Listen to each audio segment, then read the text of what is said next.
Good morning, friends, others, and my respected teacher. Have a nice day.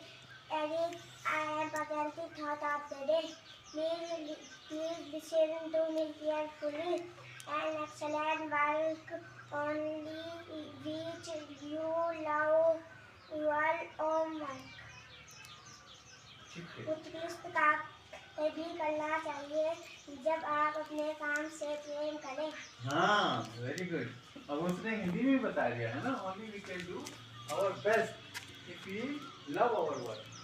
जब अगर हम अपने काम से प्यार करते हैं तभी हम बहुत अच्छा काम कर सकते हैं, नहीं? अब भाई साहब कार्तिक जी को तो पता ही नहीं है, कार्तिक को तो पता ही नहीं है, उसका इंटरेस्ट ही नहीं है पढ़ाई में, है ना भाई कार्तिक? तो आप अच्छा काम कैसे करोगे? आपको पोएम याद कैसे होगी, है ना? तो पहले अपने काम से प्यार करो कि जो मैं पढ़ाई कर रहा हूँ या कर रही हूँ वो मेरा काम है और मुझे इसको करना ही करना है, नहीं बेटे कार्तिक? कार्तिक हो गया और क्या नाम है आपका, आरव हो गया, है ना? तो जब हम अपने काम से प्यार करते हैं, ठीक है, तो then only we can do our best. उत्कृष्ट कार्य तभी होते हैं जब हम अपने काम से क्या करें, प्यार करें, ठीक है ना? तो this is very good said, if you love your work then only you can do your level best. तभी आप अपना बहुत अच्छा दे सकते हो, बहुत अच्छा कर सकते हो, ठीक है बच्चे? तो बहुत अच्छा थॉट आज गोली की तरफ से आया है कि जब हम अपने काम से प्रेम करते हैं, अपने काम को अपना मान करके बहुत अच्छी तरह से करना शुरू करते हैं, तो तभी हमारे काम क्या होते हैं, बहुत अच्छी तरह से हो सकते हैं, ठीक है अंशिका? हाँ, ये सोचना है कि ये पोएम मुझे ही याद करनी है भैया, ठीक है ना? टीचर या पेरेंट्स या कोई और थोड़ी करेगा, है ना? This is my job and I love my job, ठीक है? I have to do this, है?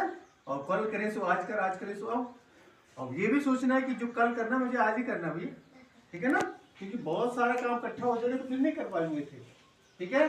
मीरा तो परेशान हो जाती है तो अगर तू उसको 1-2 पेज एक्स्ट्रा दे दे तो मीरा सोचने लगती है कि इतना काम क्यों दिया गुरुजी ने, और कुछ अब धीरे धीरे करना है, बढ़ा देना उसको, ठीक है मेरा? अब आप 1 में आ गए हो, फिर 2 में जाएंगे, फिर 3 में जाएंगे, तो काम धीरे धीरे बढ़ेगा ना। जैसे जैसे आप बड़े होंगे तो आपका काम क्या होता है, बढ़ता चला जाता है, मल्टीप्लाई होता चला जाता है। तो आपने अपनी कैपेसिटी बढ़ानी है धीरे धीरे, ठीक है? वो मैं कोई मछली का उदाहरण बार बार देता हूँ आपको। उसको टब में रखें तब जैसा बड़ा होता है, तालाब में रखेंगे और बड़ी हो जाती है, नदी में डालेंगे और बड़ी हो जाएगी, है ना? और समुद्र में डालेंगे तो और उसका साइज क्या हो जाता है, बड़ा हो जाता है, ठीक है? तो ऐसे ही हमारा दिमाग भी है बेटा, जितना हम इसकी एक्सरसाइज करेंगे, ठीक है, तो उतना ही क्या करता है, ग्रैस्प करता है, चीज़ों को ध्यान रखता है। और अगर इसको छोड़ देंगे चलो लापरवाही से तो ये कामचोर हो जाता है ना? तो इसलिए अपना काम बड़ी शिद्दत से, बड़ी मेहनत से, बड़ी लगन से, बड़े प्यार से करना, ठीक है? जो काम जिस दिन के लिए दिया जाए, आपको 4 लाइन याद हो रही, 4 ही लाइन याद करो, तो करो जरूर याद रोज, ठीक है? याद करनी चीज़ों को, ग्रैस्प करना चीज़ों को, समझना चीज़ों को बहुत जरूरी है, ठीक है? नहीं, ये समाज ही तो हमारा, वहाँ से आपको टीचर्स भी मिले, आपके पेरेंट्स भी मिले, आपके दादी दादा भी मिले, चाचे ताऊ, ये सब मिले, तो समाज के प्रति हमारा कुछ दायित्व होता है। तो ये मीनिंगफुल लाइफ होगी, मतलब हम अपने दायित्वों का, हमारे जो कर्तव्य है उनका पालन भी करें। हमारे क्या क्या कर्तव्य होने चाहिए, बड़ों का आदर सम्मान करना चाहिए, है ना? बूढ़ों की मदद करनी चाहिए, छोटों को प्यार करना चाहिए, नहीं? छोटों को बड़े ढंग से रखना, अच्छे प्यार से रखना, उनकी देखभाल करनी, है ना? जितना हम कर सकते हैं अपने से, ठीक है?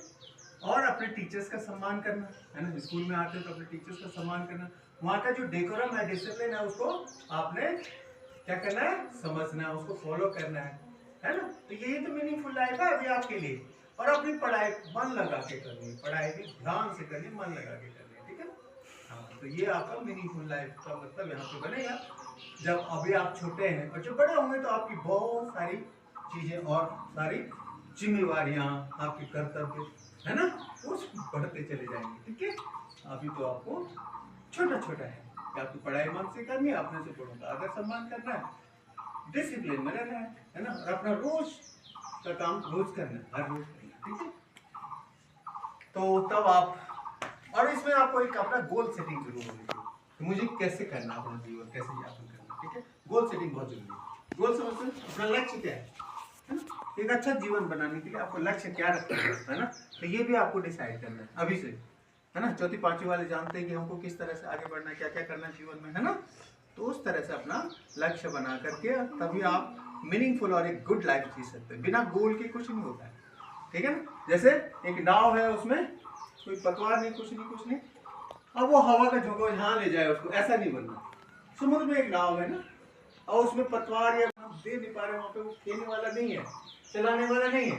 अब वो नाव छोड़ दी कहाँ, तो इस समुद्र में, अब जहाँ उसको हवा ले जाएगी, है ना, वैसे चलेगी। ऐसी नाव नहीं बनानी आपने, ठीक है। अपने जीवन का एक लक्ष्य बनाना कि मुझे ये टारगेट हासिल करना, तभी, ठीक है। तो उस तरह की नाव मत, लावारिस नाव मत बनना है, ठीक है। हाँ, तो अपना एक वो गोल होना चाहिए, ठीक है। और दूसरा जीके का क्वेश्चन बहुत इंपॉर्टेंट आया वहां पे। एशिया जो कॉन्टिनेंट है बेटा, Asia continent is the largest one in the world.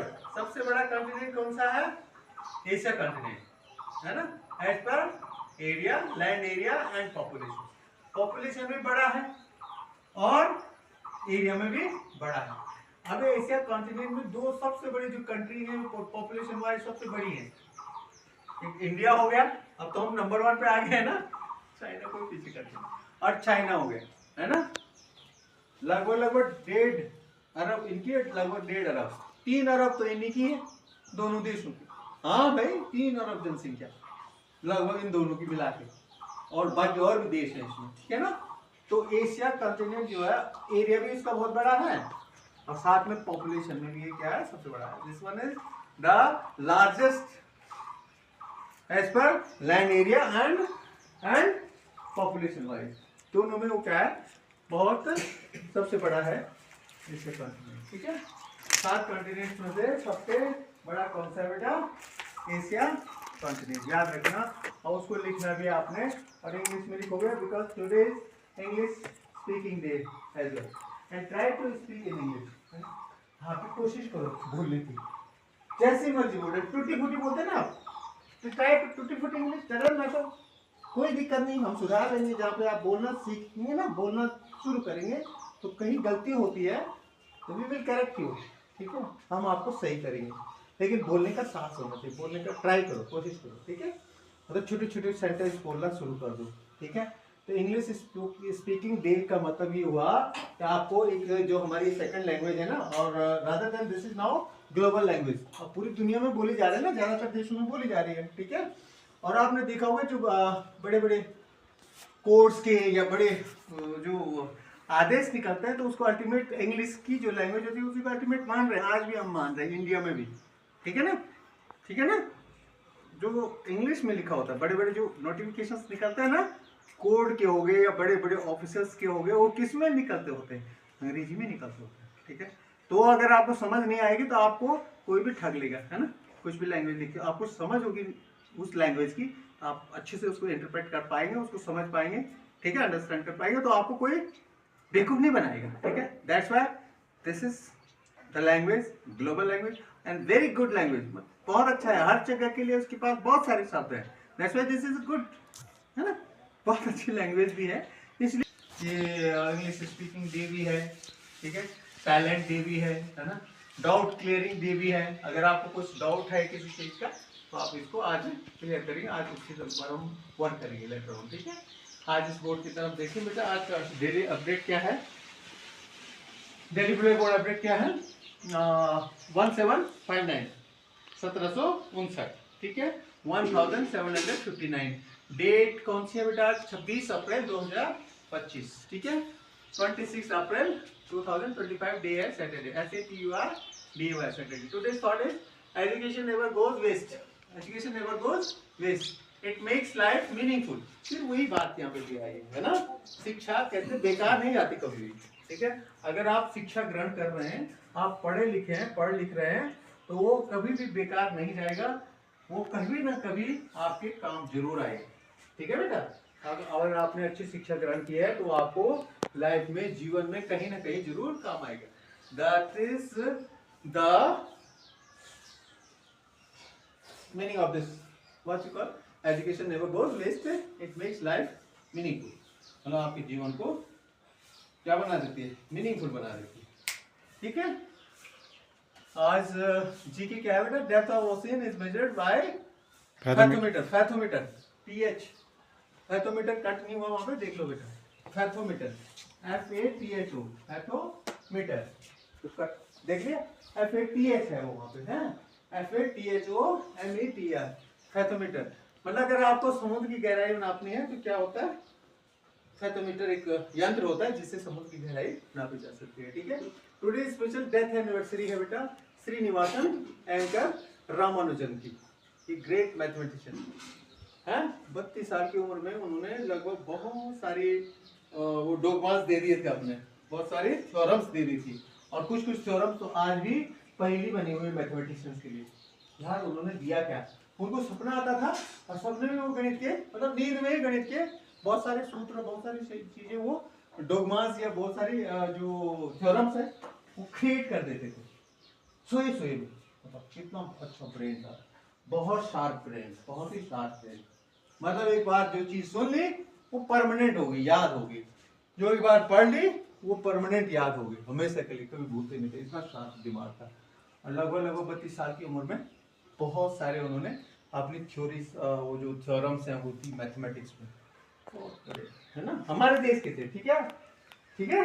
Ramanujan कौन थे, हमारे देश के थे, साउथ के एक बहुत बड़े मैथमेटिशियन हुए, और 7 नंबर डेथ एनिवर्सरी है उनकी आज। ठीक है, कब, 26 अप्रैल 1920 को देहांत हो गया था, 26 अप्रैल आज के दिन 1920 में।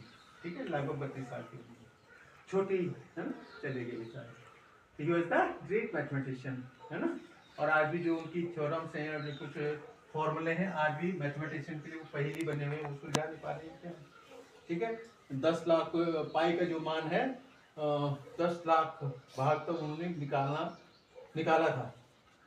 पाई क्या है अभी बाद में पढ़ेंगे आप, बड़ी चीजें हैं, तो आप 9th 10th में जब जाओगे तो पाई सुनोगे वहाँ पे। ठीक है।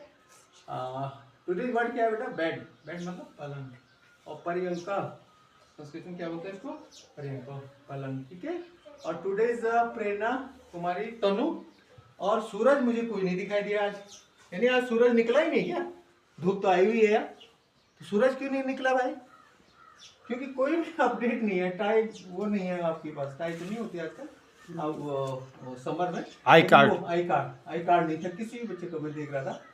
और इसने पूरा क्या पहना हुआ, इसका क्या है, इसमें खोड़ तो, हाँ उसका जो है वो नहीं, बैच नहीं है, बैच नहीं, हाँ इसलिए नहीं आया होगा उसका नाम, क्योंकि बैच नहीं है उसका। और इधर गोली का आई कार्ड नहीं है, हाँ इसलिए रह गए, मतलब अपडेट होके नहीं आ रखे, अपडेट कोई भी नहीं है। 22 में तो आज नील गया भैया, शर्म करनी चाहिए आपको। और श्रीनिवास रामानुजम जो एंकर हैं, इनका जन्म भी जो है 22 दिसंबर को हुआ था। ठीक है, गणित, हाँ उस दिन हम गणित दिवस मनाते हैं ना 22 दिसंबर को, तो 22 दिसंबर सन 1888 को तमिलनाडु में, तमिलनाडु के थे शायद, हाँ तमिलनाडु में हुआ था। ठीक है, 22 दिसंबर, हाँ 22 दिसंबर 1888 को शायद, 1888। हाँ ठीक है, ध्यान रखना। ठीक है, तो भाई ये जानकारियाँ, अच्छा सबसे बड़ी बात ये है